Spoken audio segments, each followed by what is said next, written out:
Амицхан уу бүгдээрэнд нь энэ өдрийн мэндийг хүргэе. За өнөөдөр бүгдээрээ эмэгтэйчүүдийн эрт цэвэршилтэнд нөлөөлдөг хүчин зүйлүүдийн талаар мэдж авцгаая. Өөрөөр хэлбэл ямар шалтгаанаас болоод эмэгтэйчүүд эрт цэвэршдэг. За эрт цэвэршсэн тохиолдолд ямар шинж тэмдэг илэрдэг вэ гэдэг талаар мэдж авцгаая. За юуны түрүүнд эрт цэвэршилт гэж юу хэлдэг вэ гэхээр эмэгтэй хүн 40 наснаас өмнө сарын тэмдэг зогсохыг эрт цэвэршилт гэж хэлдэг байгаа. Тэгэхээр одоогийн байдлаар яг энээс болоод эрт цэвэршилт маань үүсэт байгаа гэж батлагдчихсан юм бол байдаггүй. Зүгээр эрт цэвэршилтэнд нөлөөлдөг хүчин зүйлүүд гэж байдаг. За үүнд юу ордог вэ гэхээр ямар нэг өвчний улмаас өндгөвчний мэс засалд орсон тохиолдолд өөрөөр хэлбэл өндгөвчин дээр уйланхай, ургацаг, за эндометриозоос болоод өндгөвчөндөө мэс засал хийлгэж байсан бол за бусад хүмүүстэй харьцуулбал жоох эрт цэвэрших магадлалтай гэж үздэг. За өндгөвч маань хэдийгээр байгаад зөвхөн өндгөвчин дээр байгаа уйланхай, өндгөвчин дээр байгаа ургацгийг авсан ч гэсэндээ мэс засал хийн гэдэг маань өөрөө өндгөвчийг их бага хэмжээгээр гэмтэж идэг учраас эрт цэвэршилтэнд нөлөөлдөг гэж үздэг.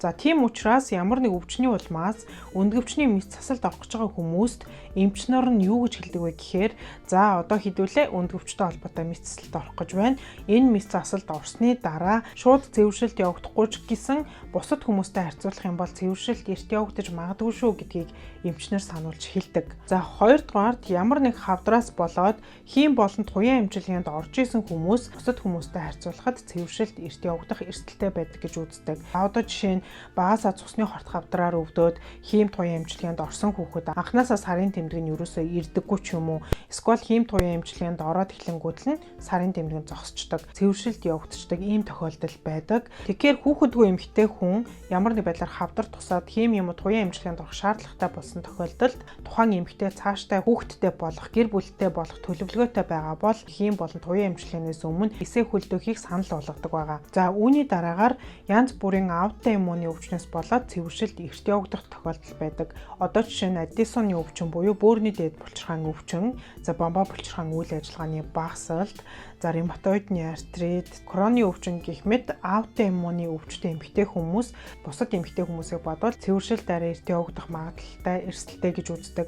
За мөн нэгдүгээр хэлбэрийн чихрийн шижим, за мөн хоромсоомын эмгэгтэй одоо жишээ нь туурнарын хам шинж ч юм уу, за мөн дээрэс нь маш удаан хугацаанд олон жил стресстэй явсан эмэгтэйчүүд, за архитам их олон жил хэрэгэлсэн эмэгтэйчүүд бусад эмэгтэйчүүдтэй харьцуулбал цэвэршилт эрт явагдах эрсдэлтэй гэж үздэг. За үүний дараагаар зарим төрлийн халдвар төвчин одоо жишээ нь доох, сүрье, гахаа авдар ч юм уу, за мөн анхны сарын тэмдэг наснаас өмнө ирэх, өөрөөр хэлбэл 11 наснаас өмнө ирсэн, за мөн тэжээлийн дутагдaltaй өөрөөр хэлбэл хитрхи туранхай эмэгтэй хүмүүс, ерөөсөө хүүхэд гаргаж байгаагүй эмэгтэй. За иймэрхүү хүмүүс ерөнхийдөө бусад эмэгтэйчүүдтэй харьцуулах юм бол цэвэршилт маань наснаас өмнө явагдах эрсдэлтэй гэж үздэг байгаа. За тэгвэл бид нар эрт цэвэршээд байгаагаа яаж мэдэх вэ гэхээр мэдээж сарын тэмдгийн мөчлөг алдагдана. За сарын тэмдэг 3-4 сар ирэхгүй байжгаад нэг ирээд ч юм уу 6 сараас дээш ирэхгүй байх ч юм уу. За маш их уур уцаартай сэтгэл санаа хямардаг, маш эмзэг, за шүн хөлөрдөг, нойргууддаг,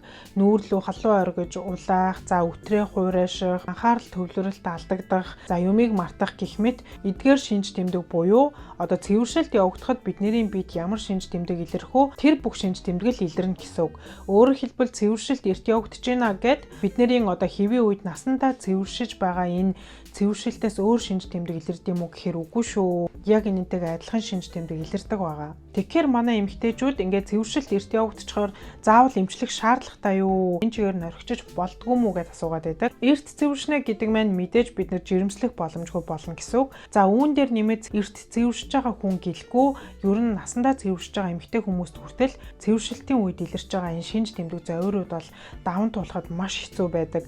Тэгэхээр бид нар эмчилгээ хийгээд энэ зовирыг нэг номерт багасгаж өгөх хэрэгтэй. Хоёрдугаарт эмэгтэй даавар буюу эстроген даавар маань багаснаа гэдэг чинь бид нэр сүүлд нь ясны сэргэжилт явагдана, зүрх судасны өвчнөр өвдөн. Эстроген гэдэг даавар маань өөрөө бидний биед кальцийг барьж яадаг. Дээрээс нь судасны ханы дотор талд байгаа тэр эндотелийн эсийг одоо үйл ажиллагаанд тусалж яадаг, идэвхжүүлж яадаг ийм даавар учраас бид нар ясны сэргэжилт, зүрх судасны өвчин, за дээрээс нь бодис солилцооны эмгэг гэж ярьдаг, даралт ихсэх, чихрийн шижин, цуснд байгаа өг тосны солилцооны алдагдал.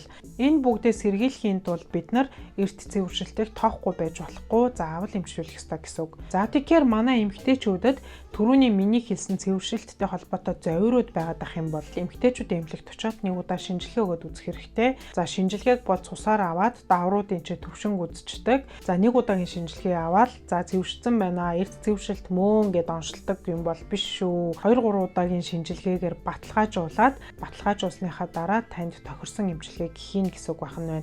Ингээд тохирсон эмчилгээг нь хийгээд өгөхөөр тэр олон бидний биед болон сэтгэл зүйд илэрч байгаа өөрчлөлтүүдийг бид нэр арай хөнгөн давамд болно гэсэн үг. За мөн дээрээс нь цэвэршилтийн дараа үүнээс чухал зүйл нь юу вэ гэхээр цэвэршилт явагдсны дараа бидний биед үүсч болох ясны сэргэжилт, зүрх судасны өвчин, бодисын солилцооны эмгэгүүдээс бид нэр сэргийлж чаднаа гэсэн үг байх нь байна. За тэгээд бүгдээрэнд нь амжилт хүсье. Баярлалаа.